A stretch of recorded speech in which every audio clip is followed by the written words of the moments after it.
మకర రాశిలో శుక్రుడు. మకర రాశి అంటే ఇక్కడ శని యొక్క రాశిది.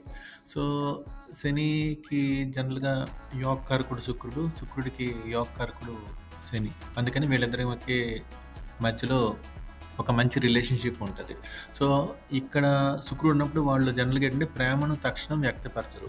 ఎందుకంటే ఇది శని అన్నిటిని స్లో చేస్తది కదా! సో, ఎవరన్నా ప్రేమిస్తే గనక వాళ్ళు 2, 3 సంవత్సరాల తర్వాత గాని పెళ్ళయ్యాక గాని చెప్తారు.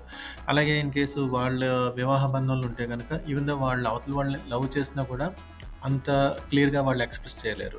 సంబంధాల బాధ్యత, స్థిరత్వం, గౌరవం. అంటే శని ప్రాక్టికాలిటీకి సంబంధించిన గ్రహం గనక అందుకని ప్రతి దాంట్లోనూ కూడా ఆ స్టెబిలిటీని చూసుకుంటారు.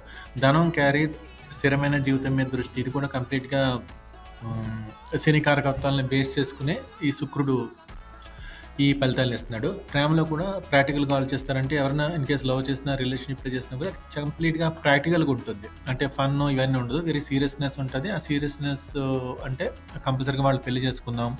అటువంటి అప్రోచ్ ఉంటేనే అవతలోళ్ళతో ప్రపోజ్ చేస్తారు.